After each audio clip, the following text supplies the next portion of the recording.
Hello, welcome back to Stitching with Cindy Botts.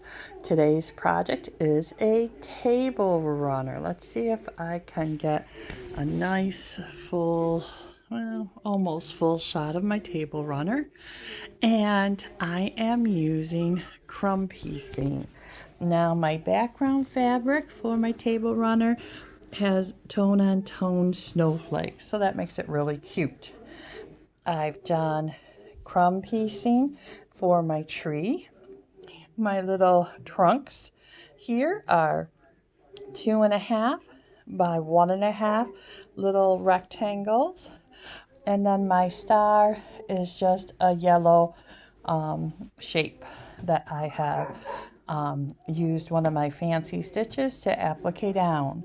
Now, to applique down, I was using my 505 spray, and I just squirt a little bit on the back of the piece and tap it down. As you can see, I'm ready to quilt this. I have my top layer, my flannel batting layer, and my backing, and I have randomly placed my pins. Okay, so this is ready to quilt. Now, to do the crumb piecing, what I did was I took my 6.5-inch square ruler and I placed it on a piece of the white fabric. Any muslin or scrap piece will do. Yeah, my stitching got really bad.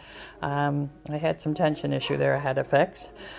And all you do is you take and you spray your 505 or whatever temporary adhesive you have.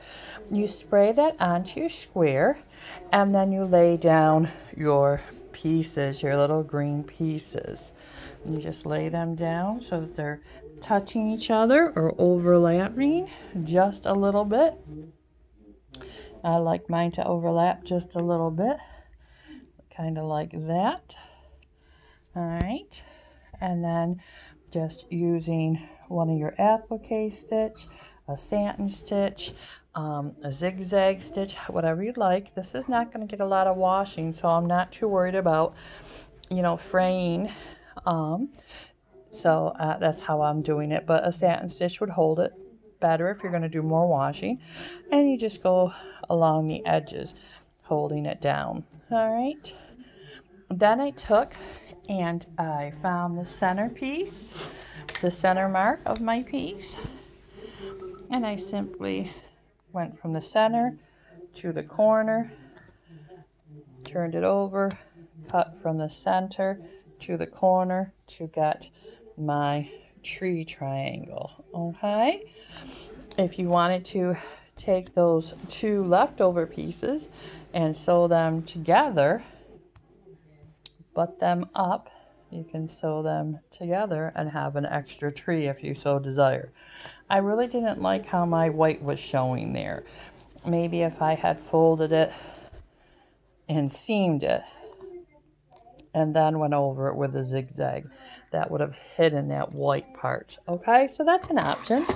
So I think I'm going to free motion quilt this. I am not very good at free motion quilting, so I'm choosing to do some smaller projects to practice with. Now, to make your binding, you can take your, oopsies, hang on here a minute, I'm still caught at the sewing machine. You can take your 2.5-inch by width of fabric strips and make them longer by putting right sides together, sewing the diagonal and trimming it, and that gives you a nice long piece. Okay, and you do that as many times as you need.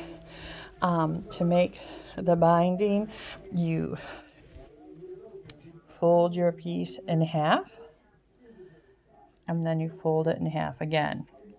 Now, for the end of my piece, I like to just fold the corner over, lay that on. Now, you'll have to trim down to your main piece here. You're going to trim and get rid of that. And then you're just going to sew this on. All right, so I'll fold that back, fold that back. This would just get put on I'm going backwards, sorry. So this would be put on like this, and you would sew that down, and you'd sew just a little bit, then you would fold it over and start going again, leaving this opening so when you come around you can tuck the tail right in there and then just sew it closed, and that hides your tail's raw edges, and you don't have to worry about how you're gonna fasten the two ends together. Just tuck it in again. Sew here to about here, fold this back, so just like you normally would your binding. When you come around with your tail, stick it in there, fold this over, and sew it in place after you trim it. Okay? Happy stitching. Please like and subscribe. I hope you like this project. Have a great day. Bye-bye.